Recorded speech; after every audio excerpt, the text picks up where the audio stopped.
Liga o microfone, Anne.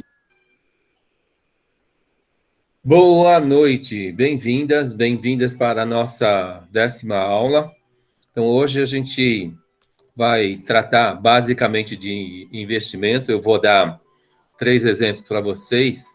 A gente vai discutindo sobre essa situação. Na próxima semana, a gente vai conversar sobre planejamento. E praticamente a gente encerra o nosso conteúdo. Luana, boa noite. Então, eu vou virar a página aqui, gente. Então, nosso olhar para a realidade é sempre nevoado. A velha frase. Eu, sinceramente, não me canso. Graças a Deus, a gente vai tentando ampliar o nosso olhar aí todo dia. Virando a página. Gente, o quiz 10, ele já subiu. Então, para respostas até segunda-feira, dia 3, vale 10 pontos, e é para fazer em duplas. Dupla de 2, tá bom? Então, vamos lá. Até às 18 horas da segunda-feira. O 9 ainda pode fazer, né, professor? Até dia 5, ainda vale aquela regra lá, né? Vale. Então, depois, o próximo, talvez eu dê um outro prazo, né? O 11, que é o último, o sétimo quiz valendo 10. Carla, boa noite. Thalita, boa noite. E a gente está aí já caminhando, temos o mês de maio, depois já é a semana de provas. Por enquanto não está se mostrando, não está apresentando nenhuma novidade. Vamos caminhando assim. O operacional continua o mesmo. O contrato é o mesmo, vocês não tiveram sugestões, e eu vou ler para vocês o boletim dessa semana aqui. Então, o boletim é do dia 26, segunda-feira.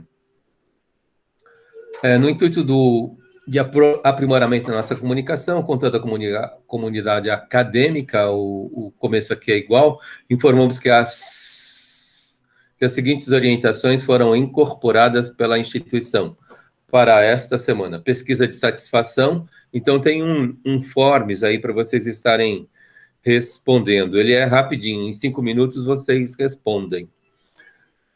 Mensagem fake.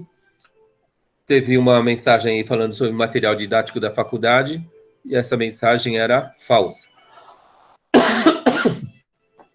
E canal de acolhimento virtual, para escuta e bate-papo, 26 de abril já foi, né? E agora quinta-feira, dia 29, amanhã. Amanhã das 3 a 1 às 15 horas e outras 21 horas. Pelo Google Meet, tem o link aí.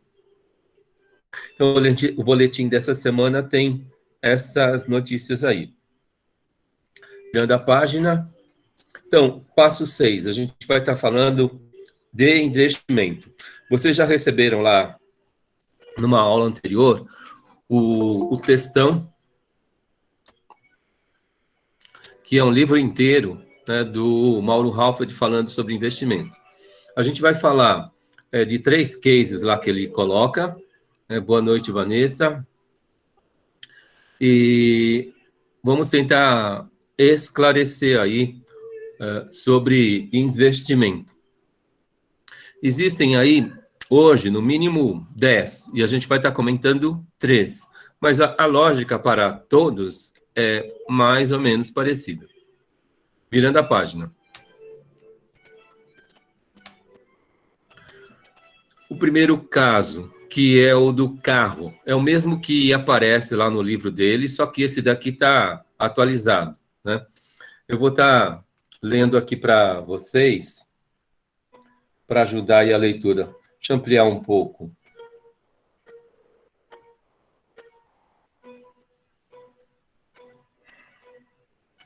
Então, eu coloquei os valores dentro do que...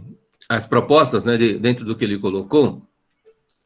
Para um carro hoje, se a gente comprar 0 quilômetros, um valor de 40 mil reais. É o valor de um carro popular hoje. Então, esse carro, na vida de vocês, ele pode ser um investimento ou não, né? Então, tudo que a gente falar aqui, ou tudo que tiver listado, ele precisa ser analisado. Na verdade, ele pode ser uma ideia de investimento, mas no fim, ele pode ser um transtorno. E a gente vai estar pensando sobre isso. Então, quando a gente compra um carro, a gente precisa pensar no seguro, né? A gente precisa pensar no IPVA. O seguro, ele tem essa base aí de 4%. A gente consegue, se a gente consegue pagar à vista, a gente consegue negociar. Se a gente tem aí um perfil bom de cliente, a gente também pode negociar.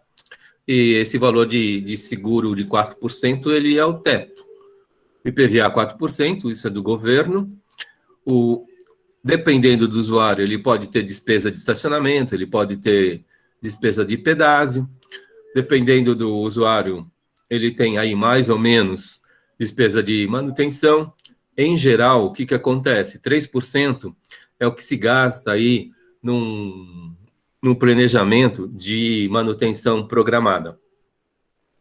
Então, passado mais ou menos os períodos que eles pedem de manutenção, a gente vai gastar aí para esse carro de 40 mil reais, R$ 1.200. Aqui eu coloquei a hipótese que a pessoa vai usar 10 quilômetros para ir e 10 quilômetros para voltar. E esse carro ele pode fazer mais ou menos, né, dessa forma, gastar 2 litros por dia. Então, o gasto de combustível por mês vai ser R$ 200 e por ano R$ 2.400. A depreciação aí também depende de cada usuário.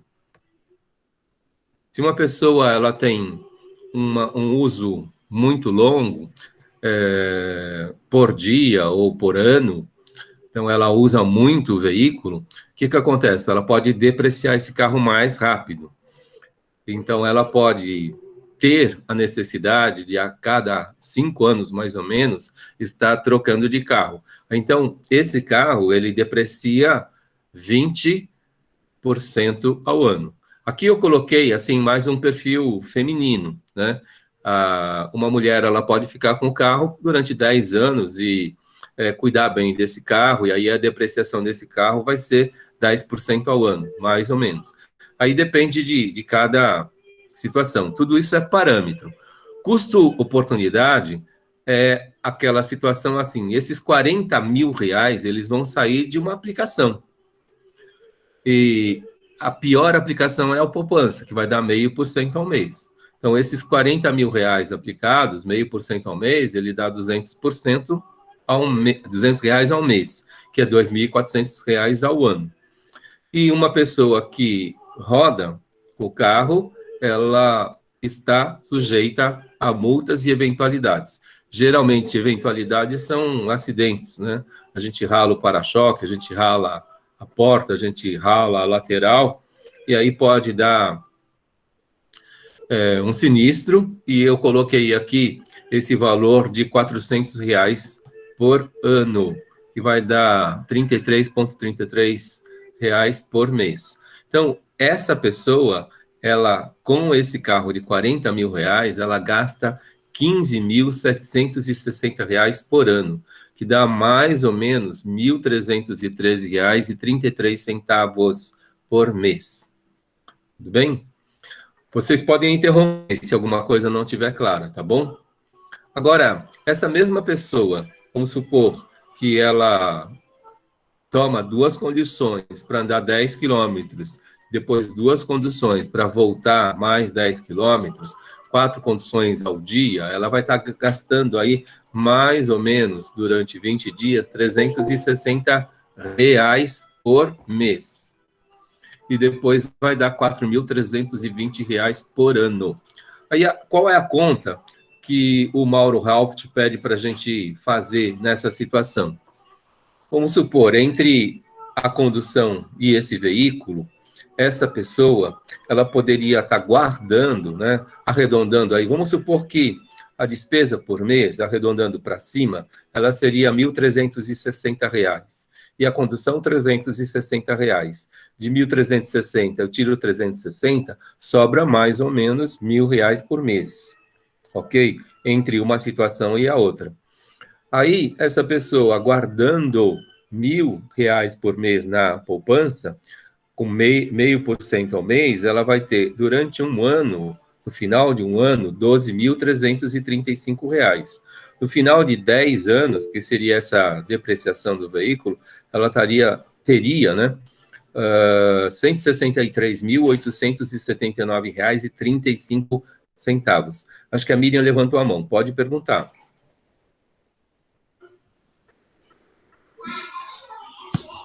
Oi, Não, Pro, a Maria. Maria. Diga. Professor, poupança, qualquer poupança é esse rendimento 0,5% ao mês? Qualquer Então, banco, será? Sim, isso daí no Brasil, inclusive, é constitucional. A caderneta de poupança no Brasil, ela remunera 6% ao ano, que dá mais ou menos 0,5% ao mês. Nossa. Ah, entendi. Tá ótimo, professor. Obrigada. E pela Constituição também, o que acontece? Aquela história do fundo de garantia remunera o dobro. Então, o dinheiro que é descontado a título de fundo de garantia para nós remunera 12% ao ano.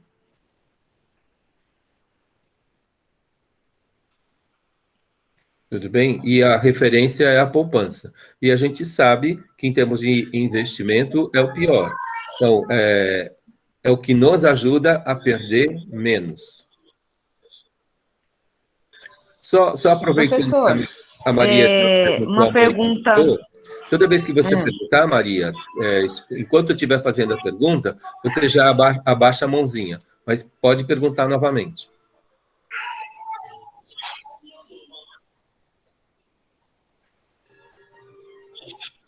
Ah, tá ótimo, professor.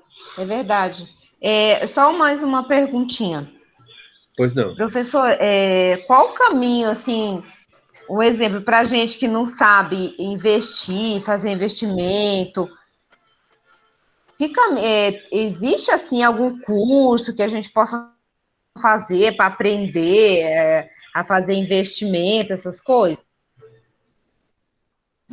Então, um curso de matemática financeira, ele ajuda, um curso de fluxo de caixa, ele ajuda, não é?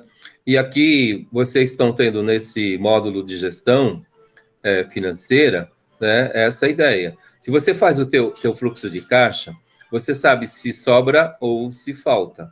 E se falta, você precisa trabalhar de forma que empate ou sobre, para que você comece a se tornar uma investidora.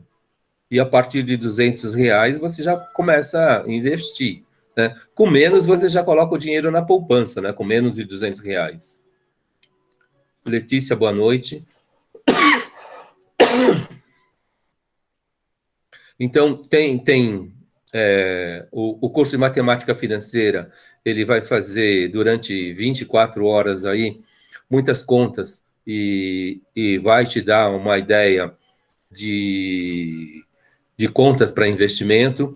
Um curso de fluxo de caixa. Eu estou dando a referência do Sebrae.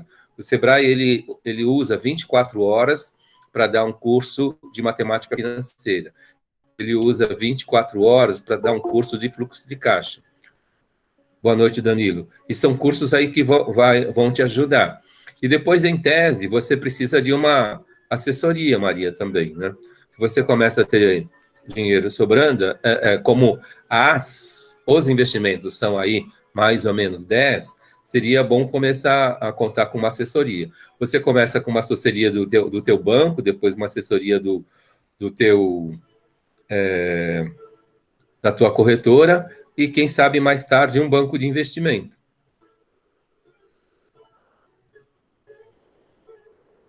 Ok? A Gisele, acho que levantou a mão também.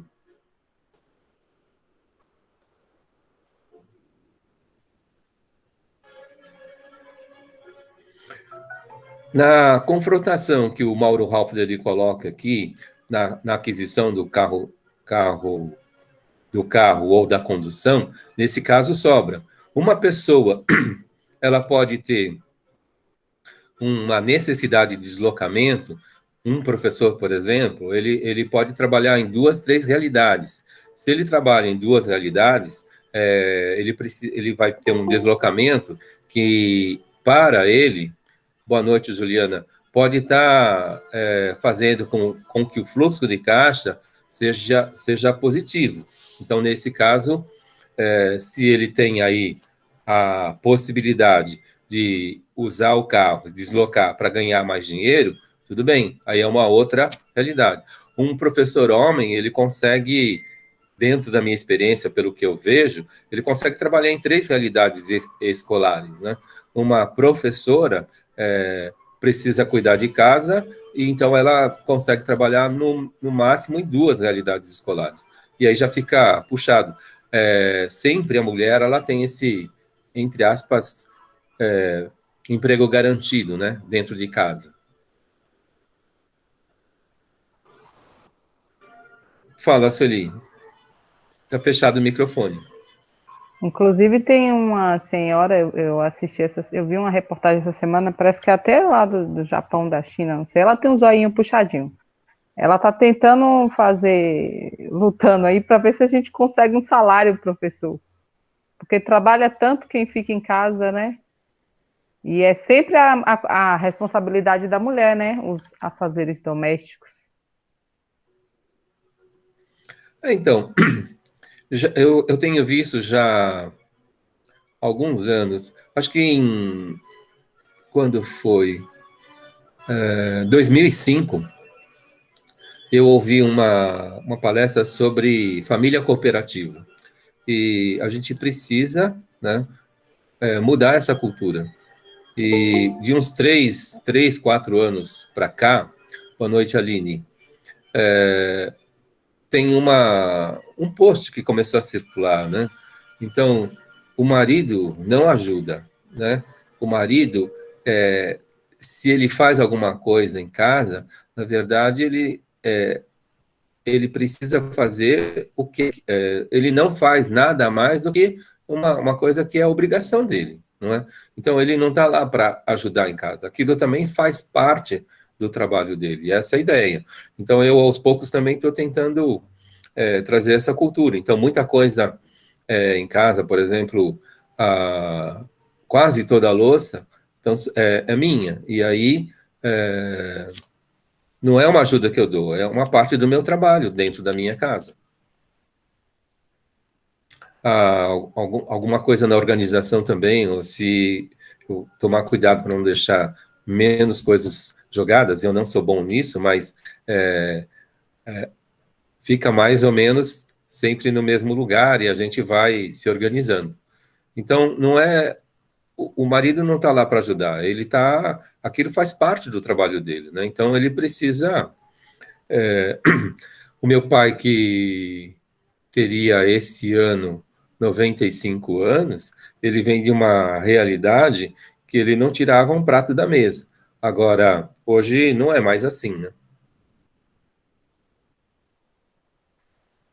Virando a página. Vocês podem me perguntar, tá bom? Qualquer coisa podem me perguntar. Então, eu falei sobre o carro. Então, o carro ele pode ser investimento se, de repente, ao usarmos um veículo, o que acontece? Começa a sobrar mais dinheiro no nosso fluxo de caixa. Se não, ele começa a tirar, ele passa a ser o quê? Um alavancador de despesa. Tudo bem? Então, vamos lá. Próxima página. Aqui, ó, sobre aquisição de imóvel ou de terreno. Então, o alugar, ele também pode ser um problema. Ou comprar o imóvel também pode ser um problema. Eu já cheguei a falar isso para vocês. Isso está lá no livro do Mauro Haupt. Aí ele coloca algumas questões para vocês, não é? Então, a primeira questão, você tem reserva para emergência, seguro de vida e seguro saúde? Emergência, seguro de vida e seguro saúde. Se você não tem, providencie os 3 antes de pensar em imóveis. Jaciele, boa noite. Então, se providencia a reserva para emergência, providencia o seguro de vida e providencia o seguro saúde. Ok? Se você já tem esses 3, então você vai para a próxima pergunta. Sua família já está definida? Se a família não está definida, ainda é cedo. aguarde. Se a tua família já está definida, sim, você vai para o próximo passo. Você tem dinheiro para comprar à vista? Se não, muito cuidado. Alugue um imóvel mais simples e aplique a diferença entre o aluguel e as prestações propostas pelo vendedor, né? Porque aí nessa situação, quando a gente pensa no imóvel mais simples, a gente coloca o dinheiro no fluxo, a gente percebe que sobra um pouco mais. E aí esse dinheiro que sobra, ele vai para a aplicação. Agora, se você consegue comprar à vista, se a resposta é sim, vá em frente, boa sorte. Imóvel passa a ser para você um investimento. Aí, o primeiro asterisco, lá em cima, reserva para emergência, equivale a 6 vezes suas despesas mensais aplicadas em renda fixa. Aí o Mauro Ralph, em 2001, quando ele coloca essa situação, ele está sendo, assim, bastante otimista. E eu falei para vocês, né, que nessa reserva de emergência, 6 meses é ser otimista. 2 anos é uma situação aí de crise que pode estar acontecendo para muita gente. E 5 anos, acho que é realmente uma boa reserva. E cada um de nós aí precisa pensar.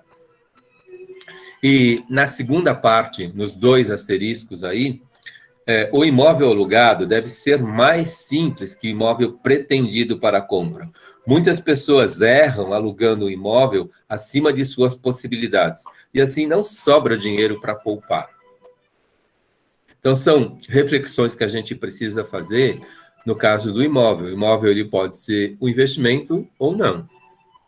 Geralmente, quem investe em imóvel, ele tem o quê? Muitos imóveis pequenos. Muitos imóveis pequenos. Porque eles são mais fáceis de alugar. Eu vou virar a página, gente. E o próximo fluxo que a gente vai ver aqui é a questão das ações. Vamos lá. Então, devo investir em ações? A primeira pergunta. Você tem reserva de emergência? Tem seguro de vida e seguro saúde? Se você não tem, providencie os 3. Se sim, a próxima pergunta. G, boa noite. Então, a próxima pergunta é sobre investimento em ações. Você precisa ganhar no curto prazo menos de 5 anos? Se não, né, você quer ganhar no médio prazo, né, de médio a longo prazo? Se sim, você suporta quedas de mais de 30%? Vamos supor, se você tem 10 mil, você pode perder 3 mil em um ano? É uma queda de 30%. No segundo balãozinho ali, que é a segunda pergunta. O sim dessa pergunta. Se você tem um objetivo dentro de 5 anos, não invista em ações. É arriscado. Agora, se você respondeu que não precisa ganhar no curto prazo, né? Se você não precisa ganhar no curto prazo, você precisa avaliar a situação de mais de 5 anos. E aí, se você suporta quedas, se sim, você está preparado para investir em ações. Agora, se você não suporta essas quedas, comece aos poucos, não coloque mais do que 30% do seu patrimônio em bolsa de valores. A bolsa de valores, ela é muito tentadora, né? Porque se vocês analisarem aí as informações em TV, por exemplo, tem semanas aí que a bolsa de valores ela rende 1% ao dia. Então, em 6 dias, vocês têm aí o que a poupança rende em um ano, né? Por exemplo. Então, é muito tentador. Mas, ao mesmo tempo, bolsa de valores, ela pode fazer com que cada um de nós aí que aplica na bolsa leve um tombo, e um tombo de 30%. Agora, como que está o nosso espírito para ver um patrimônio que era 10 virar 7? Né? Então, isso precisa ser pensado. o que eu já coloquei aqui para vocês várias vezes, né? A gente pode começar a conhecer o investimento em ações usando o fundo de ações. A gente pode pensar a conhecer o investimento em imóveis usando o fundo imobiliário. Para aquelas pessoas que viajam e precisam comprar moeda estrangeira, por exemplo, o fundo cambial é uma outra forma, porque tem gente que compra moeda. Eu compro dólar porque ele valoriza, né? Sim, ele valoriza, mas ele também é arriscado. E se ele é arriscado, então a gente precisa conhecer um pouco esse mercado do fundo cambial, das moedas, né? Então, o fundo cambial é um recurso que vocês podem se utilizar para que vocês conheçam aí esse mercado de moedas. Então, para moedas tem um fundo cambial, para imóveis tem o fundo imobiliário e para ações tem o fundo de ações. E se vocês começarem a investigar, vocês vão ver aí que existem várias carteiras de ações. Existe também a carteira híbrida. Por exemplo, uma mais arriscada, híbrida, ela tem 60% em ações e 40% em fundo de renda fixa. E uma mais conservadora, híbrida, ela pode ter esse percentual ao contrário, 60% em fundo de renda fixa e 40% no fundo de ações, por exemplo. Então, isso tudo também é para se investigar. No caso, se eu tenho 3 mil reais investidos, e eu sugiro, né, que a gente comece a pulverizar. A gente pode estar colocando 300 reais em 2, 3, 4, 5 fundos aí, para sentir o quê? Cada um deles, para que a gente possa começar a fazer investimentos mais pesados. Porque, em tese, o nosso patrimônio ele vai crescer. E, em tese, ao passar dos anos, a gente não pode estar arriscando esse patrimônio inteiro em relação a tudo que a gente pretende, né? E lá na frente, ele precisa estar garantindo, né, nossa qualidade de vida. Então, eu falei sobre investimentos hoje, né, pensando num veículo. Depois, isso tudo está lá no livro do Mauro Halfeld. Depois, o mercado de imóveis, né, poderia ser terreno ou uma casa, um apartamento, e agora ações. Para vocês continuarem refletindo a respeito, eu vou virar a página aqui, a gente precisa pensar aí no retorno e no risco. Qual é a relação entre retorno e risco? Então, quanto maior o risco, maior o retorno. Mas, quanto maior o risco, maior o tombo. Por exemplo, o que ele colocou no slide anterior, que 30%, será que é um tombo que a gente suporta? A gente precisa pensar nisso. Esse tombo, ele acontece. Então, ele coloca nesse gráfico aqui, a renda fixa, ela tem o quê? Menor retorno e menor risco. Aí, se eu quiser começar a investir em imóveis, o risco aumenta, mas o quê? O retorno também é maior. Se eu quiser investir em ações, ações têm um retorno maior que imóveis, né, mas também um risco maior. E o negócio próprio é aquela situação também. Ele é o de maior risco, mas também é o de maior retorno, quando a gente acerta o nosso negócio próprio. Comentário.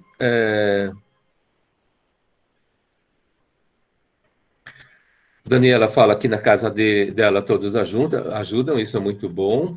Acho que essa cultura precisa... eu costumo dizer que a culpa é das mulheres, né? A minha mãe é culpada. No caso, ela quis criar um príncipe. Quando ela pensou em criar um príncipe, então eu não tocava na louça, por exemplo. Isso fez com que a minha esposa sofresse no começo do casamento, por exemplo, né? E todo mundo tem que ajudar. A Nicole colocou lá, casa, apartamento ou terreno, hoje em dia, então, pode ser investimento, mas também tem muito risco. independentemente, funciona de acordo com o que eu guardei? Não entendi a pergunta, Nicole. Como assim funciona de acordo com o que eu guardei? É que eu vi que o senhor comentou bastante sobre a gente guardar o dinheiro, né? A gente ter essa reserva, né? Aí Sim. eu perguntei, a casa, apartamento, terreno hoje em dia, né? Ou tudo isso, né? Essa escolha depende do que eu guardei. É Sim. isso? Tá. Sim, eu vou colocar uma situação assim de, vamos supor que uma pessoa esteja lá perto de R$ 1 milhão e ela começa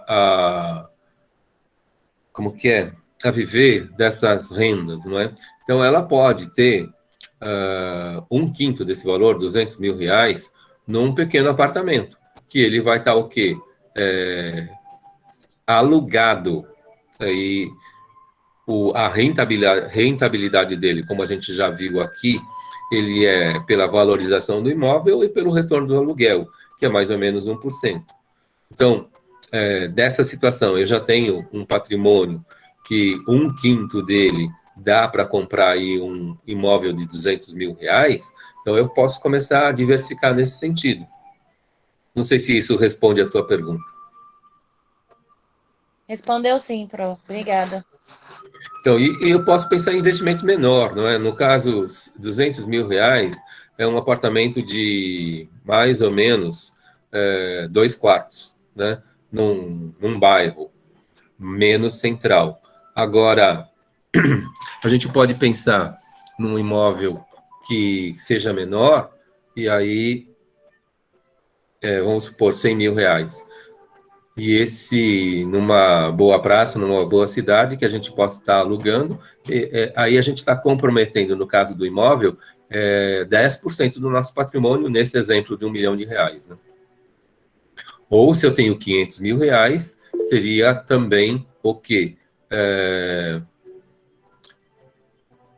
20%. Gisele levantou a mão. Pode perguntar. Bom, boa noite. Na verdade, eu vou expor uma situação dentro da minha realidade, por exemplo, para a sua sugestão. Eu trabalhava numa empresa, fui mandada embora, tenho ali tenho R$ 6 mil disponível. A minha realidade, esse dinheiro, eu consigo comprar um terreno numa área invadida ou um barraco numa invasão de uma favela no bairro onde eu moro. O risco que eu vou correr em colocar esse dinheiro num lugar desse é bem óbvio. Porém, a realidade que a gente passa, você coloca os prós e os contras, e não tem uma balança muito equilibrada para a gente que, eu digo assim, que não tem muitas opções da parte de dinheiro. Aí, se você pega esse dinheiro e deixa no banco, a gente está sem trabalhar, você acaba usando aquele valor. Eu tenho um exemplo muito próximo que foi do meu irmão. Ele acaba gastando todo o valor em contas básicas do mês, aluguel, que é pouco, porque a gente mora em periferia, mas o dinheiro vai embora em questão de meses. Então, vale a pena esse risco de você colocar um valor que para nós é muito dinheiro, para quem não tem, num lugar desses, que você não tem um contrato, você não tem uma certeza de que aquilo vai dar certo. É mais ou menos essa situação. O que valeria a pena? Colocar no banco, investir, igual o senhor está falando, em outro lugar, mas a realidade é um pouco diferente, entendeu? É isso que deixa a gente ali pensando no que fazer. E o dinheiro só vai embora. Certo. Então, eu não sei como que está agora, né? Mas se você pensar assim, eu vou falar de uma realidade que já comentaram para mim, mas eu não sei agora, atualmente, como estão os valores. Mas se você pensar assim, num apartamento popular, na periferia, cidade de Tiradentes, por exemplo, né? Ele é um apartamento popular, o custo desse apartamento popular, ele não é tão caro, e em relação ao que você colocou, ele tem um risco menor. Agora, para responder o que você me coloca, são várias coisas que a gente precisa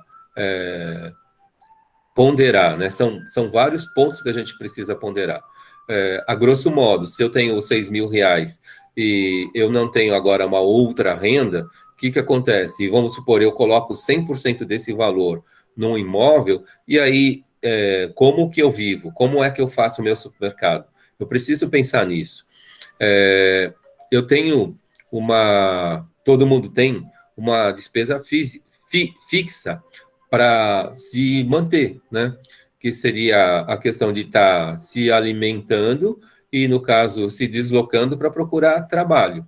E aí, nessa situação, eu preciso verificar se esse capital que a gente juntou, ele vai servir para essa situação, né? Se eu vou conseguir investir uma parte no imóvel e me manter por alguns meses até que o novo trabalho apareça, a gente precisa estar pensando nisso.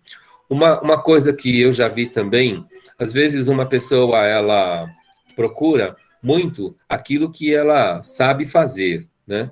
E aí, às vezes, aquilo que ela sabe fazer está num momento, num determinado contexto, saturado. E aí a gente precisa estar verificando outras possibilidades. E nessas outras possibilidades, o que acontece? A nossa renda, ela não fica tão prejudicada. Eu posso, de repente, estar fazendo uma coisa diferente do que normalmente eu faço, eu conquisto aí a questão aí de ter um salário prejudicado, mas, ao mesmo tempo, eu não impacto o meu capital. Talvez a agressão para o capital reservado seja menor, né? E aí a gente precisa pensar nessa sobrevida. Hoje eu já consigo dizer para vocês que talvez agora, a partir de junho, então a gente vai ter a economia um pouco melhor. Só pode ter algo que agrave essa perspectiva se a gente tiver uma nova cepa de vírus que seja mais severa. Mas se ela não for e a gente continuar caminhando, tomando vacina e as pessoas se tomando cuidado, o que acontece? Mais ou menos no começo de junho, a gente começa a ter um percentual da população mais preservado, e eu acredito que o mercado volta a começar a se reaquecer. Agora, tem pessoas que analisam esse mercado e projetam isso só para 2022. Então, o que acontece? Se tem o capital de reserva, ou ele te garante alguma coisa de subsistência até junho, ou, nessa pior hipótese, através de um outro analista, para janeiro, fevereiro do ano que vem.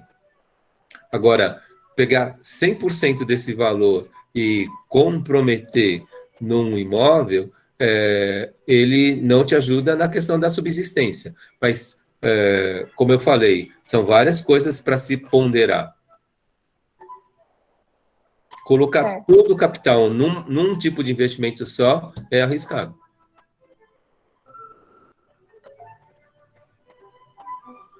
Perfeito, Bruno. Não, é isso mesmo, mas é que é como eu te passei.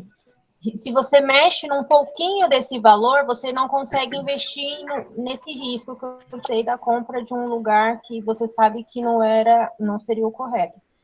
E se ficar com dinheiro na mão, ele vai embora. Então, é muito difícil você, ainda mais para gente que ainda não tem esse conhecimento, até tem, porque, né, a gente sabe, mas não faz a parte do que o senhor nos ensina, né, de equilibrar aí nossas finanças e planejar. Mas é muito complicado, Pro. E em meio a tudo isso que a gente está vivendo, ouvir o senhor falar é muito motivador, mas na hora do vamos ver, realmente a gente opta por coisas diferentes, sabe? Mas obrigado pela orientação, tá?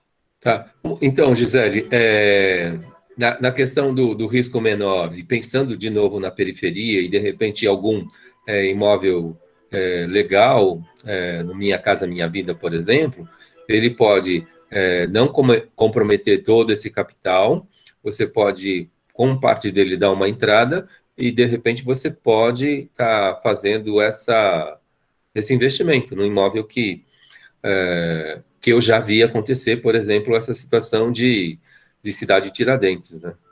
E na época era uma proporção parecida com a de hoje.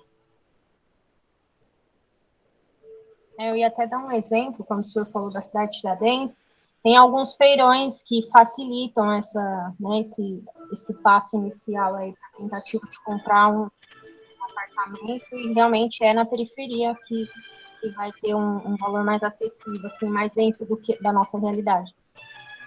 Essa área de risco, né, ela pode ser, amanhã ou depois, incorporada. E aí, esse investimento ele vai todo por água abaixo, né? Agora, se você vai para um projeto que está legalizado e você vai ter lá a tua escritura inicial, isso depois, amanhã, pode ser negociado, né? Mesmo com perda, ele pode ser negociado.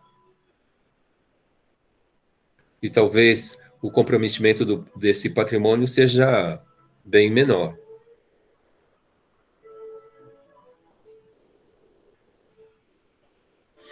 Adriana, aqui em São Paulo é muito, muito caro mesmo, mas aí a gente precisa começar a constituir um capital para algumas metas, né?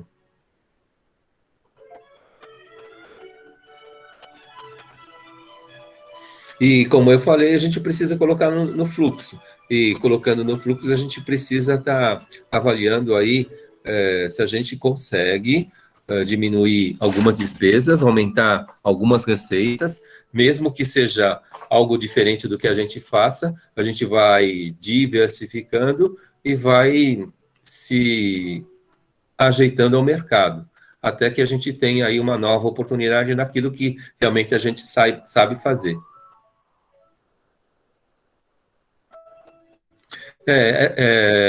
Adriana, na minha família, infelizmente, a gente tem vários casos assim, que a pessoa ela compra na planta e ela toma na cabeça, infelizmente.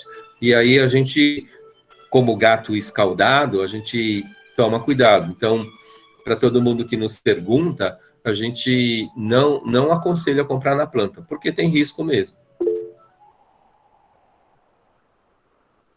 Pronto. Fala, Daniela. Quem falou? Oi, Pro. É eu, a Daniela. Então, a respeito disso de comprar na planta, eu e meu marido, quando a gente foi ver, igual a Gisele falou, eu também moro na periferia, lá em São Paulo. É que agora eu não estou em São Paulo, né? Por isso que eu estou falando assim. E aonde a gente morava ali não tinha casa, que nem a gente foi pelo plano Minha Casa Minha Vida, mas a gente não pegou porque a nossa renda passava um pouco e a gente só tinha 140 mil para comprar uma casa. E aonde eu morava não tinha, porque todas as casas de lá não tem planta e não tem como financiar pela Caixa. Aí a gente foi ver um apartamento. O apartamento, além de ser pequeno, não tem quintal e eu tenho cachorro, não ficou viável, até porque é como se fosse um aluguel para o resto da vida, porque eles falam de segurança, que a gente teria muito mais do que numa casa, mas se você colocar na ponta ali, no papel, você vai ver que sai mais caro, porque você vai pagar condomínio o resto da sua vida, e às vezes não vale a pena tanto essa segurança. E eu aí juntamos o dinheiro e comprei na praia, porque aqui é muito mais em conta comprar uma casa.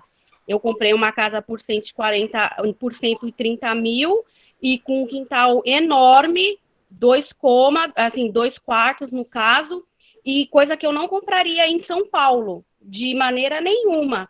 E só que a única dificuldade aqui é o emprego. Tanto é que meus filhos não gostam daqui. Um foi embora porque não tem emprego. É a única coisa, assim, os prós e os contras que o senhor está falando, né?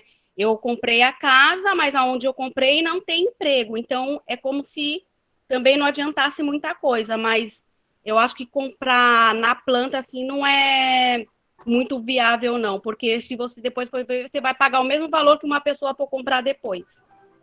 Certo. Então, Daniela, uma pessoa quando compra um carro, ela precisa pagar seguro, 4% do valor do carro no seguro. Isso hoje a pessoa vê de forma muito natural, porque ela sabe que corre riscos aí de uma hora. Eu mesmo já tive acho que 3 ou 4 carros roubados, e aí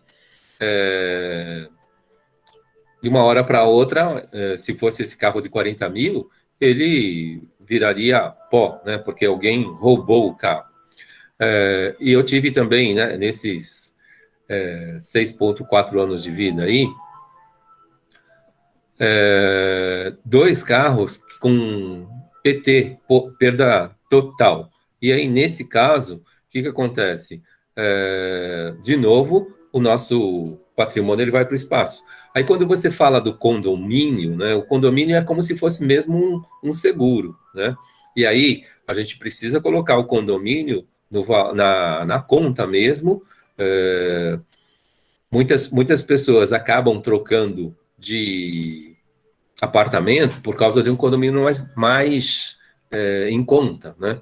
E na conta que você fez, uma pessoa ela pode sair, por exemplo, da Vila Mariana e ir para Cotia, né? E ela tem aí uma economia brutal, né, da questão do condomínio, porque ela sai de uma região central de São Paulo para uma região de um outro município. E ela vai ter uma economia, o fluxo de caixa dela se reorganiza. E isso precisa ser colocado tudo na ponta do lápis. Aí, no caso, essa pessoa que foi para Cotia e ela vem trabalhar em São Paulo, ela vai ter uma despesa de deslocamento, que ela vai precisar ponderar se valeu aí a economia. Agora, eu tenho amigos que viveram em casa, como que é? Lá em Interlagos, por exemplo. Esse amigo, a casa dele acho que foi roubada umas 6 vezes. Acho que só depois da 6ª vez que ele se convenceu que ele não podia mais ficar naquela casa. Então, ele acabou negociando aquela casa e foi para um apartamento. E aí, no caso, toda vez que ele viajava, quando ele estava na casa, ele tinha que organizar tudo para que aquela casa ficasse em segurança, tivesse dando a ilusão de que era um local que estava habitado, que tinha movimentação, que tinha gente na casa. Agora, se ele, por exemplo, viajar por 2 semanas e, de repente, não se preocupar com isso, essa casa ela pode ser invadida e roubada, furtada, né? E num apartamento, em tese, a gente não tem essa preocupação. Esse tipo de problema em quem mora em apartamento diminui muito, né? Então, e eu também sou suspeito, né? Eu nasci num apartamento, sempre vivi em apartamento, e no caso, eu nunca me preocupei em relação e viajo muito, né? Então, toda vez que eu viajo, fecho a porta do meu apartamento e vou embora. Então, eu posso ficar 30 dias fora, volto para o meu apartamento e tenho certeza que vai estar tudo lá e que nada aconteceu, né? Isso num percentual de estatístico bem pequeno, né? Tem incidência de roubo, furto em apartamento, sim. Mas, se a gente pensar em casa, sobrado, imóvel, esse problema é muito maior, se for fora de um condomínio. Então, por isso que eles falam, né, que o condomínio é um seguro.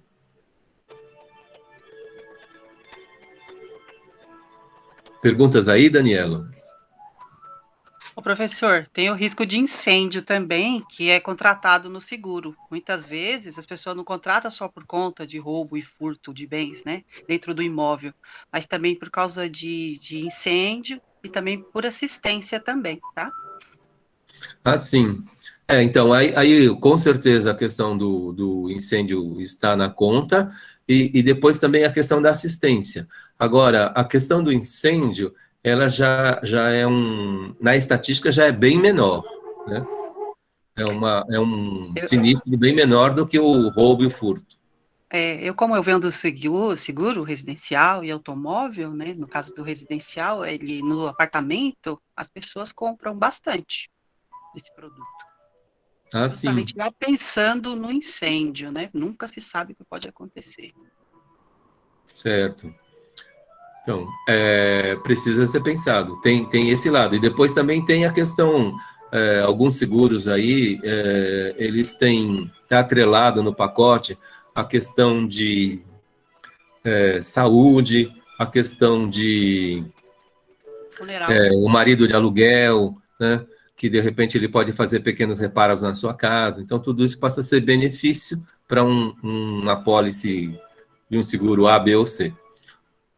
Kelly, Oi. quer acrescentar? Não, sim, tem o seguro, tem o funeral também junto. Ah, também, Na assistência também. residencial, que as pessoas também procuram bastante. Ok.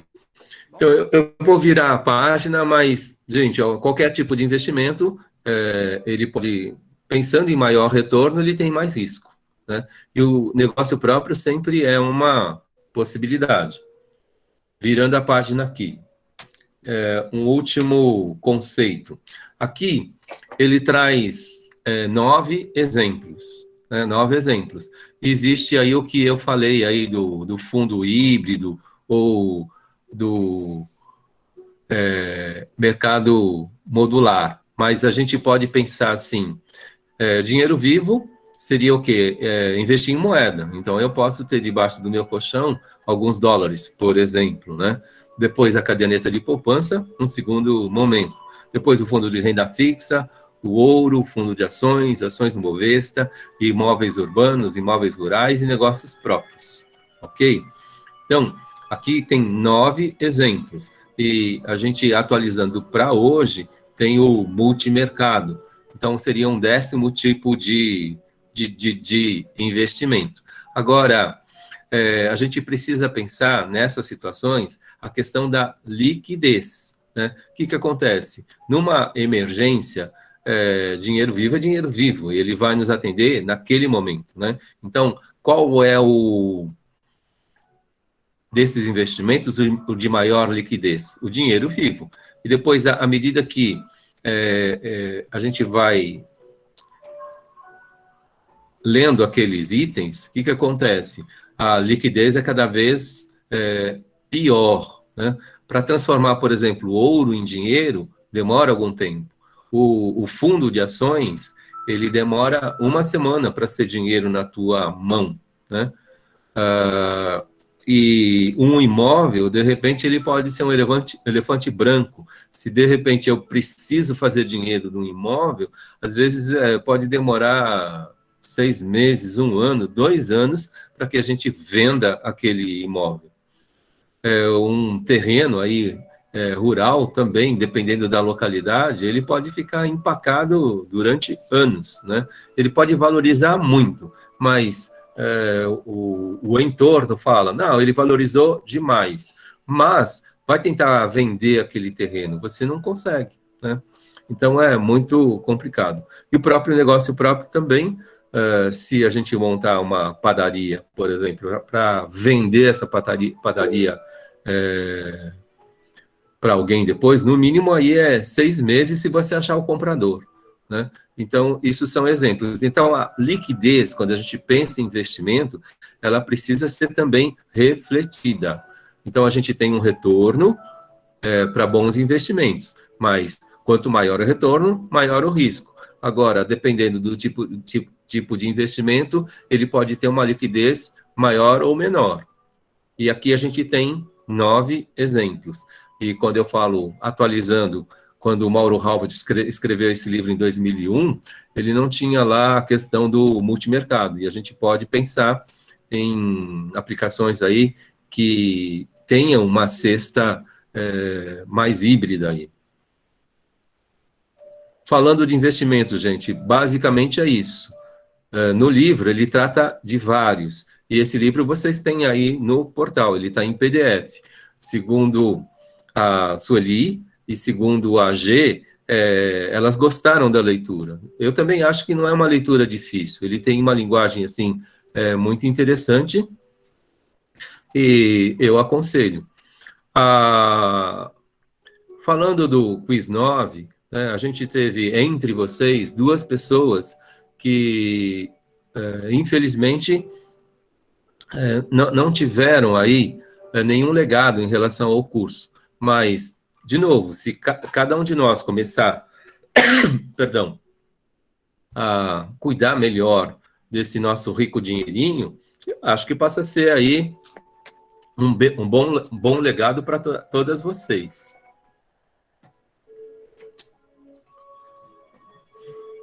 Perguntas?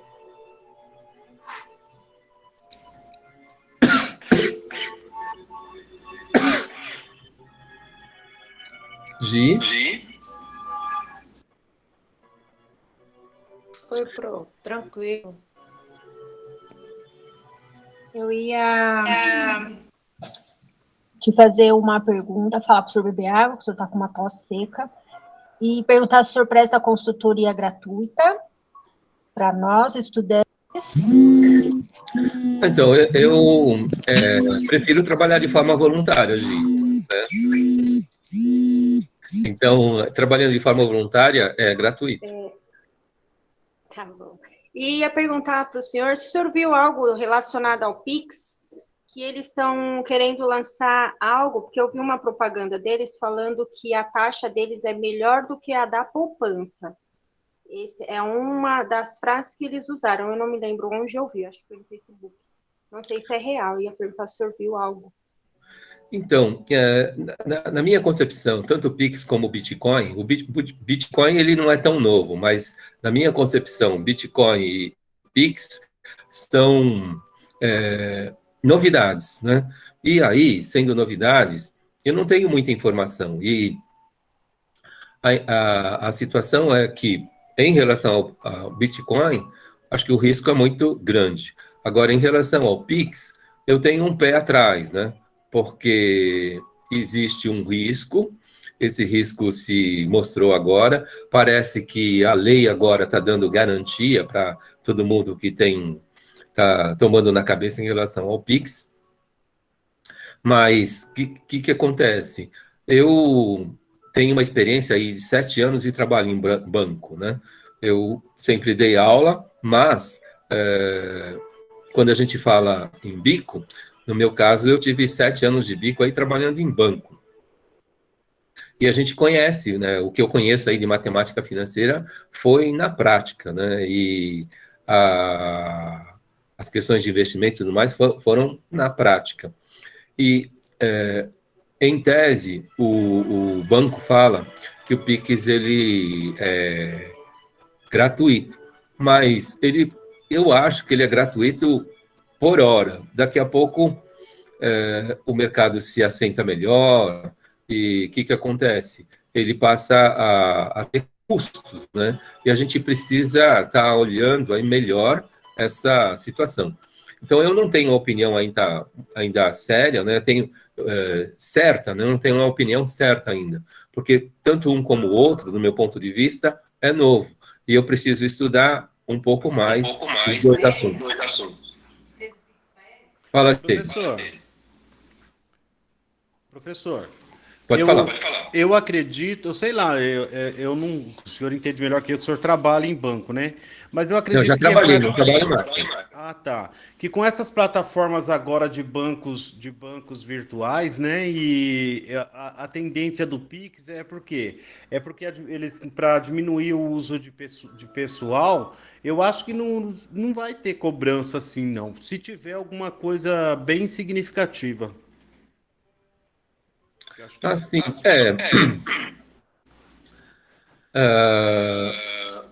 o que eu conheço de banqueiro, o banqueiro, em tese, ele diz que não cobra, né? Mas, na verdade, ele pensa para nunca perder.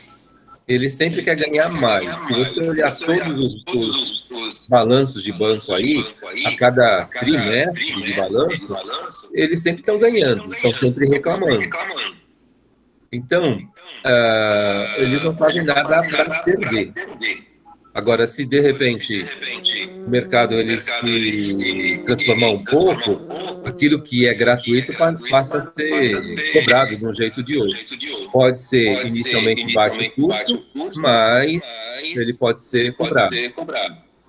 Agora, em relação a todo o mercado financeiro, depois da última quebra de bancos aí, que eu não me foge a memória o ano, existe um fundo garantidor.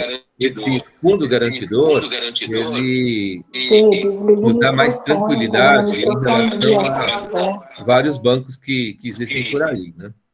Mas se antes do fundo garantidor, se um banco quebrasse, o que acontece? A gente estaria totalmente descoberto.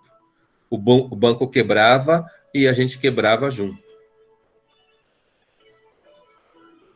Agora tem o fundo garantidor. Então, existem vários bancos virtuais que estão sendo lançados, né?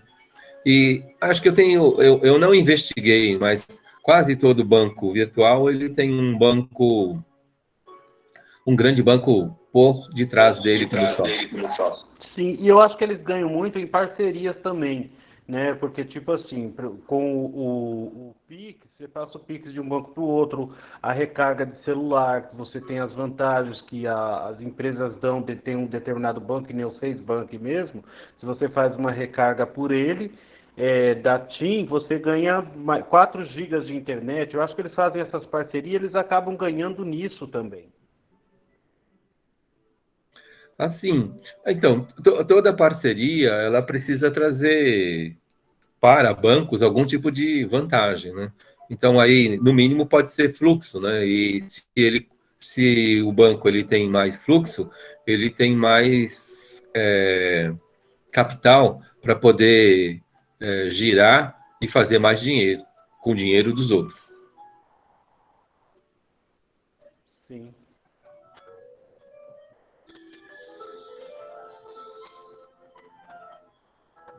Alguém quer fazer alguma pergunta até aqui? Posso virar a página? Acho que o próximo slide já é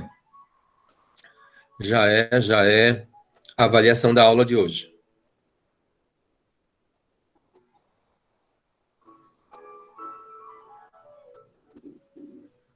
Gesivânia que leu o livro, Sueli que já leu o livro também, quer comentar?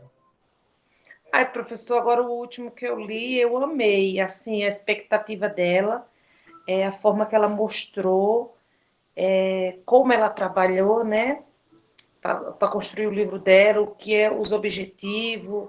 Ela deixou inspirada, professor. Eu gostei muito do que eu li. Eu falei, A vou pedir ao Bel professor Pesce, ela colocar começa fazendo bom network, né? Então, é um ótimo começo. No caso, a gente precisa fazer boas parcerias. Se a gente faz boas parcerias, a gente enxerga aí que na parceria existe a política do ganha-ganha, então a gente só tende a crescer, né? Mas o bom, professor, é que assim, ela mostra para você, ela te dá exemplos claros, entendeu? Você consegue enxergar, você consegue raciocinar, entendeu? Não é aquele livro ruim de você ler cansativo. Quanto mais você lê, você quer. Tá bom. Depois aí eu vou esperar a tua crítica aí pelo meu livro, aí, o próximo que eu vou postar. Tá bom. Olha que eu vou cobrar, hein? Não, pode cobrar. Pode cobrar.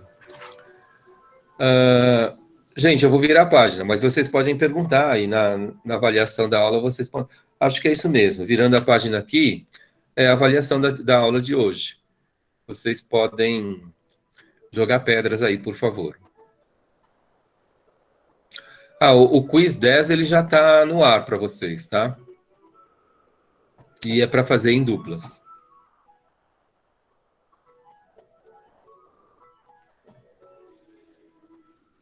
Fala, Gê. Não ia falar nada, não. Depois eu vejo lá.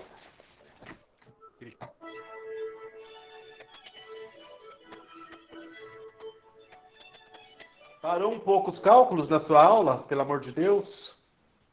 Então, os cálculos são aqueles.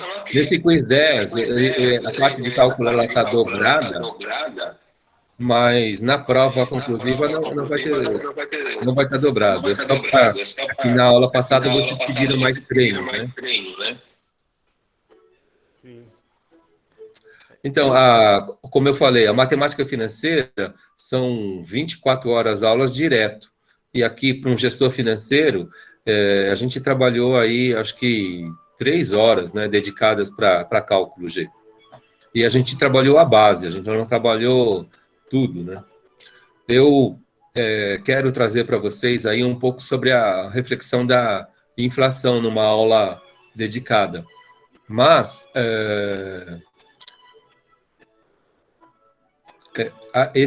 o cálculo de inflação ele vai ser um extra. Na aula que vem, quando a gente falar de planejamento, a gente acaba de atacar o conteúdo. Fala, Gê. Ô, Pro, eu estou enganado ou era hoje que o senhor ia trazer o pessoal da ONG? Não, eu agendei, né? Não tive resposta ainda para o dia 6 de maio. Ah, tá, professor, eu estava achando que era hoje. Não, hoje não. Eu reservei com eles dia 4 e 6 de maio. Para vocês o dia... Não, errado. O dia 6 e o dia 11 para vocês. Né? Só que eu não tive resposta. Dia 6 eles se apresentam para o período da manhã, né? E dia 11 para vocês, no período da noite. Espero que dê certo. É bom, né, professor? Um pouquinho de conhecimento a mais. Então, porque o conteúdo... aí vai ter o quê? O nosso conteúdo atacado de forma mais prática e com outro olhar também, né? E aí a gente vai ampliando o olhar. Ô, Pro, como eu falei, a gente não conhece tudo, né? quando eu estava lendo o livro da menina, eu estava lembrando, né? Eu falei assim, o professor fez o inverso. Primeiro ele passou as perguntas para a gente, e por último ele colocou o livro. Eu digo, se ele me perguntasse agora, eu ia saber responder depois que eu li esse livro. Ah, sim. Então, uma das coisas que eu quis provocar, e vocês não gostaram muito, é que muita gente confia demais na internet, e a gente viu que a gente quebrou um pouco a cara consultando só a internet, né? Ah, Pro, mas não é toda hora que a gente encontra professores bons, né, para passar conhecimento para a gente. Aí a gente fica um pouquinho perdido até se adaptar. Eu disse, o professor fez o processo inverso. Nós estamos acostumados, primeiro vir um livro, depois a gente fala sobre ele. O professor primeiro colocou a gente para pensar e falar, para depois ele mostrar o livro. Então, algumas pessoas tiveram tempo aí de tá vendo, pensando, né? Então, é isso, gente. Eu estou arredondando a questão do feedback das 4 primeiras atividades e eu acho que a partir de amanhã eu começo a postar, né? Espero que em uma semana eu poste aí para o e-mail de todas vocês. Tá? E aí vocês vão ter as 4 primeiras notas para vocês terem aí como orientação, tá bom? Ai, professor, já vou começar a ficar aqui, ó, pensando nessas notas, viu? Então, mas lembrem que essas 4 primeiras notas, elas não estão congeladas, elas são dinâmicas, e a gente pode trabalhar para que elas fiquem melhores. E, de novo, não tem muita novidade, né? O que vocês vão estar respondendo de pergunta, não tem novidade. Então é isso, gente. Eu agradeço aí a participação de vocês. Alguém levantou a mão? Eu, professor. Posso fazer uma pergunta relacionada à matemática, mas não tem nada a ver com o curso do senhor, pode? Pode, se eu puder responder. Não, é ligado à matemática. O senhor acha que a dificuldade que as pessoas têm em relação à matemática, ela pode ter sido causada nos anos iniciantes que a gente teve ou ao decorrer? Tá. Eu vou aproveitar e primeiro, antes de eu responder, que você fale para mim qual é a tua resposta, Daniela. O que você acha que é a causa? Eu acho que é um pouco no começo, quando a gente inicia, porque a gente vem do tipo do pré e é tudo muito de cores, com números, brincadeiras, aí depois a gente passa, porque começa a gente ter uma matemática mais lógica, quando a gente passa para a quarta, quinta série, que aí começa a pegar que vem mais as fórmulas, né, os cálculos. Então, eu acho, assim, na minha opinião, é um pouco disso e também um pouco de desatenção dos alunos, mas também com os professores que, às vezes, eles só colocam na lousa e passa o exemplo e não explica. Então, fica tipo, a gente vai empurrando e vai se acumulando, aí quando chega agora a gente se depara com isso e a gente fica com medo de novo, como se a gente estivesse voltando para o primário. Entendi. Eu vou dar minha resposta agora, Daniela. Eu coloquei essa resposta para vocês já um pouco antes, né? E, no caso, quando eu passei assim como orientação para vocês inicialmente. Né? Então, a pedagogia por competências, ela é desde do início dos anos 80. Na legislação do Brasil, ela chegou em 1996. Né? E aí, por exemplo, o nosso atual currículo do ensino básico, ele mudou agora em 2018. Agora, pergunta para mim, na rede estadual de São Paulo, eu acho que não tem ninguém preparado para trabalhar o currículo novo, porque a pandemia não deixou, né? Então, agora a gente tem a desculpa da pandemia, mas em 1996 a gente teria lá a pedagogia por competências, que ela deveria ser aplicada por professores. Mas o que acontece? Aí passava 1 ano, 2, 3, 4, 5, 6, 7, 8, 9 anos, então tinha um monte de professores que não sabia que era competência, né? Segundo o Perrenot, né? Essa mobilização de recursos, o que acontece? Ela não ficava muito clara, e ela não está muito clara para muitos professores ainda, infelizmente. Então, aqueles 3 verbos que eu dei para vocês como orientação, um professor ele precisa tentar fazer com que vocês identifiquem a situação, que vocês operem a situação, e em cima daquilo que vocês identificarem e operarem, que vocês realizem algo. Então, eu posso estar fazendo contas de divisão, eu preciso colocar as contas de divisão num contexto, né? Aí eu identifico que eu preciso usar a divisão, eu aprendo a usar o algoritmo da divisão, e em cima do valor que eu tive como resposta, eu vou decidir algo, né? Eu não vou dividir não, eu vou dividir sim, acho que eu posso dividir por mais pessoas, né? Então, esse tipo de competência, ela não foi articulada, né? Um exemplo que eu acho que é muito clássico, a gente fica aí 4 meses cheios do 8º ano, trabalhando a equação de 2º grau, a fórmula de Bhaskara. Então, os alunos sabem calcular o x' e o x 2 linhas, mas aí eles não sabem identificar para que serve, né? Eles cuidam só do operacional, e depois que aqueles 2 números eles saem como resultado, eles não sabem o que fazer com esse número, para que serve, né? Então, eles não sabem tomar uma decisão em relação a aqueles números que foram gerados. Então, acho que na base aí tem um problema de formação muito forte, né, de todos os professores no Brasil. Então, de 96 para cá, essa pedagogia por competências, ela deveria estar sendo, assim, cada vez mais cultuada.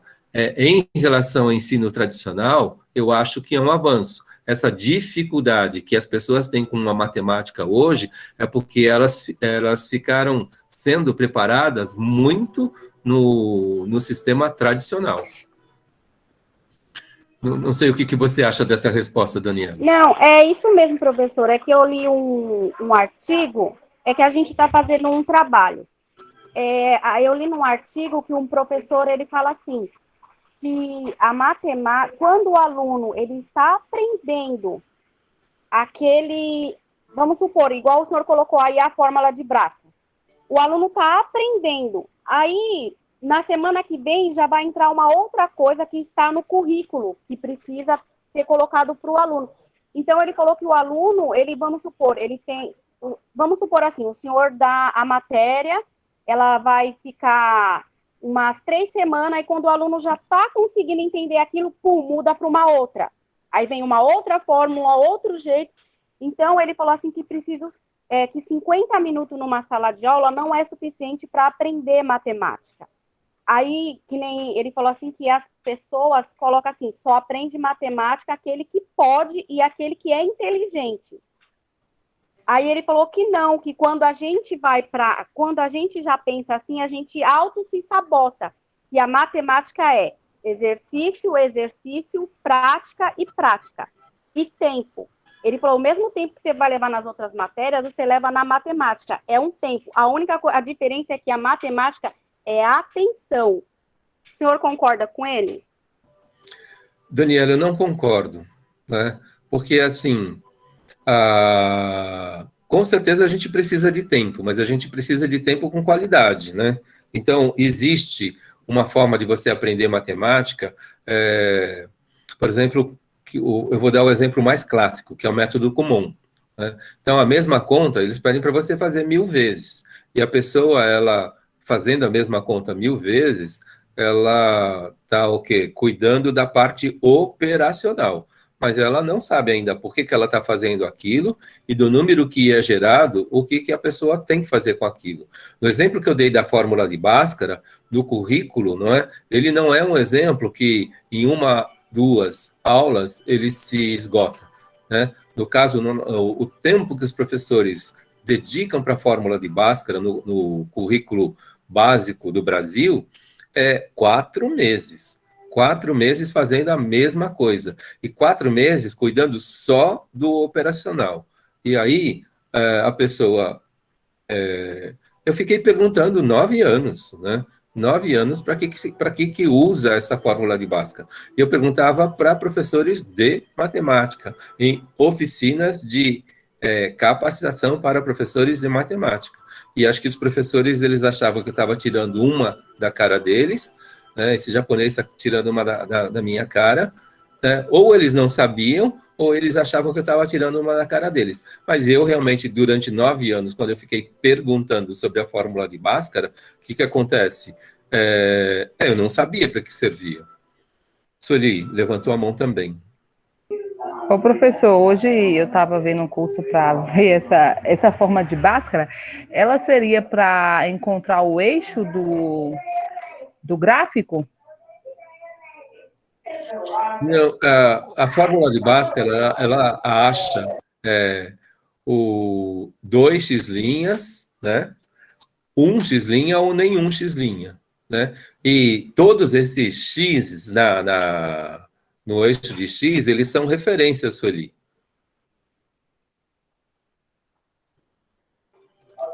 Sim, mas seria para encontrar esse eixo, professor, no gráfico, ou não tem nada a ver? Então, é assim, ó. Se você tem um delta positivo, né, você vai achar x' e x'. Então, você acha 2 pontos no eixo de x. Se você achou esses 2 pontos no eixo de x, né, e toda equação de segundo grau é uma curva particular chamada parábola. Então, essa curva, vamos supor que ela seja uma curva triste, né, que ela começa lá embaixo, ela sobe, atravessa o eixo de x, chega num pico e ela começa a descer. E ela atravessa, como que corta o eixo de x novamente. Então, vamos supor que essa seja uma função de segundo grau de uma financeira falando de um lucro de um produto. Então, quando você achou x' e x duas linhas, o que acontece? Você tem parâmetros aí de onde esse produto ele precisa ser comercializado, né? Ele tem que ser um número maior que o x uma linha e menor que o x duas linhas, para que você tenha lucro o tempo todo, né? Se você pensou numa curva que começa ascendente e depois ela fica descendente, né? Esse daí é o gráfico triste. O gráfico sorriso, que ele começa lá no alto e começa a descer, ele atravessa o eixo de X, depois ele chega num ponto máximo de queda e depois ele começa a subir de novo, esse daí é o eixo de X. Se for uma fórmula de lucro também, o que acontece? Existem valores aí no primeiro quadrante, acima do eixo de X, onde essa fórmula de lucro pode ser trabalhada à direita e à esquerda do eixo de X, não no intervalo desses X' e X duas linhas, por exemplo. Eu não sei se eu me fiz claro. Ficou claro porque a gente está estudando matemática, equação do segundo grau. Certo, e aí a gente precisa saber muito bem porque se você fica 4 meses só calculando x', x duas linhas, aprendendo a identificar o Azinho, o Bzinho, o Czinho, colocar na fórmula, e depois operar a fórmula, aí você só está fazendo o quê? A parte operacional da equação. Agora, isso vem de qual contexto? E quando eu analiso aquele contexto, eu descobri esses 2 parâmetros, o que eu faço com eles, né? Isso que é os 3 verbos que eu falo. A gente identifica, opera e depois realiza algo, né? E isso poderia ser filosofia, o discurso do método de Descartes. Então, quando o Descartes, na filosofia, ele fala sobre o discurso de método, eu preciso identificar, poxa, isso daqui é do Descartes, né? Aí eu sei processar aquilo que está no discurso do método dele. E depois, uma vez que eu tenho aqueles parâmetros do discurso do método de Descartes, eu realizo alguma coisa com ele. Então, esses 3 verbos da competência, eles são básicos, mas a gente viu aí que competência, ela tem vários verbos, né? E, no caso, o Perrenot, ele fala de informação, o Perrenot, ele fala de conhecimento, o Perrenot, ele fala de valor, e o Perrenot, ele fala de atitude, né? Então, se eu falo de informação, tem muitos verbos para informação. Se eu falo de conhecimento, tem muitos verbos de conhecimento. Se eu falo de valor, tem muitos valores. E se eu falo de atitude, existem muitas atitudes aí. Então, a competência, ela precisa ser construída dentro de cada um de nós, com aquelas coisas que a gente sabe, né? E aí, daí que eu falo que a gente pode olhar uma coisa e a gente acha que está olhando tudo, né? Quem é cristão e lê a mesma passagem da Bíblia várias vezes, ela acaba descobrindo mais e mais pedaços. O ano passado, o meu grupo de estudo, a gente ficou 8 meses estudando o filho pródigo, por exemplo. E quando o estudo do filho pródigo começou, eu entrei no estudo presunçoso, achando assim, nesse trabalho eu não vou aprender nada, né? E aí você lê aquela mesma passagem, a mesma quantidade de versículos, na mesma Bíblia, e aí você vê que tem muito mais coisas ali que você achava que via e você não estava vendo. Aí, o meu olhar para a realidade da passagem do filho pródigo, ele era pequenininho, né? E ele se ampliou nesse trabalho todo, que foi feito em 8 meses aí, de estudo aí muito forte, por exemplo. Então, se aplica para religião, se aplica para filosofia, se aplica para matemática. Isso é verdade, porque eu estou lendo alguns artigos e realmente quando você pula para um outro artigo, a visão da matemática muda totalmente. E tem um que fala realmente que a gente aprende, não, a gente somos ensinados, mas não sabemos para quê. Porque quando um professor de matemática, ele coloca na lousa, ele fala assim, é a fórmula tal, mas ele não fala assim, vocês podem usar isso quando vocês fizerem isso, quando vocês fazerem um curso disso, ou quando você... Não fala, só taca lá e pronto. E realmente, vendo assim, pensando por esse lado que o senhor falou, é realmente porque a gente não sabe para que a gente está usando. Igual no caso da matéria do senhor. Gestão financeira, eu sei que ela pode ser colocada na minha vida. Eu já sei o rumo que ela é. Agora, vamos supor, igual a fórmula, eu não sei para que eu vou usar isso no meu dia a dia. Então, se a gente trabalha na pedagogia por competências, o para quê precisa ser respondido.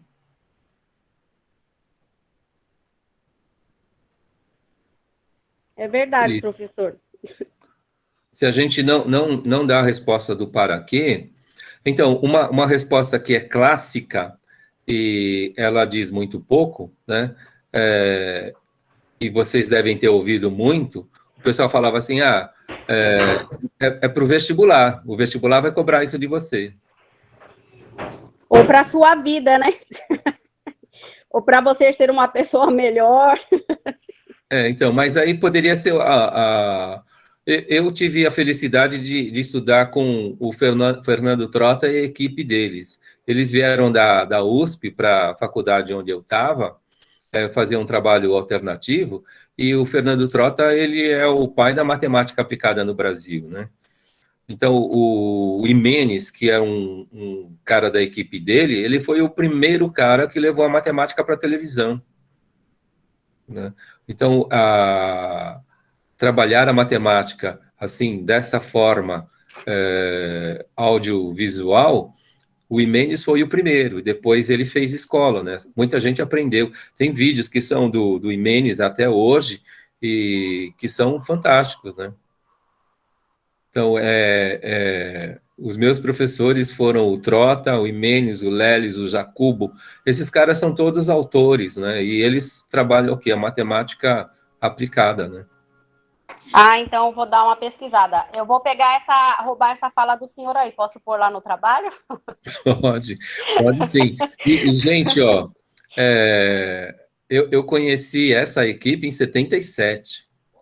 E a pedagogia de competências começou nos anos 80. E eles já falavam da matemática aplicada antes daquilo, antes do Perrenot começar a falar. Outra perguntinha, professor. Pode? Pode. O que o senhor acha da ludicidade na matemática? Ludicidade? Então, é um pedaço. No caso, se você conseguir aplicar o lúdico e mostrar aí a finalidade, o para quê, então é fantástico, né? E quando eu falo de 18 formas de aprender porcentagem, uma delas é o lúdico. Então, eu posso aprender a porcentagem pelo lúdico. No meu caso, eu não sou muito bom no lúdico, né? E a gente pode, um professor ele pode ter aí mais dom, mais capacidade para trabalhar o lúdico com qualquer conhecimento, e isso pode ser bastante sedimentador, né? Mas para trabalhar o lúdico, eu preciso saber trabalhar o lúdico. Eu não sei, acho que entendi a tua pergunta, né, Daniela? Sim, professor, me ajudou bastante. Muito obrigada. Então é isso, gente. Espero que, infelizmente, né, tanto de manhã como à noite, existem pessoas que estão sentindo que esse curso não está agregando. Então, mas a gente vai trabalhar para que algum fruto aconteça. E espero, né, que até o final do curso algum legado fique aí para todas vocês. Fala, Sueli. Toda vez que você fala isso, eu friso. O curso está ajudando sim, a disciplina está ajudando sim, e muito. Gestão financeira, professor, me fez querer aprender matemática. Eu acho que deu um tapa na minha cara agora e falou, minha filha, ou você aprende ou você aprende. Então, assim, está deixando muito mais que um legado. Você pode ter certeza que a maioria das que achavam que não estava agregando já mudou de opinião, tá? Pode não falar, mas já mudou. Isso eu posso garantir. Tá bom. Então, um dos frutos também, quando trazer esses amigos aí da ONG, por exemplo, espero que eles realmente aceitem, a resposta está demorando, mas é assim, eu tenho uma expectativa minha do trabalho deles, acho que eles vão ficar surpresas em relação ao fato do nosso curso de pedagogia trabalhar esse módulo de gestão. E talvez para eles, no conseguir mais pessoas aí para estarem, né? Eles têm 200 funcionários, essa ONG, né? E eles têm, todo mundo tem dificuldade de mão de obra, né? E se eles encontrarem essa mão de obra mais preparada, mais especializada, para eles vai ser muito melhor, né? E eu acredito que a Flamingo, ela vai estar contribuindo para isso também.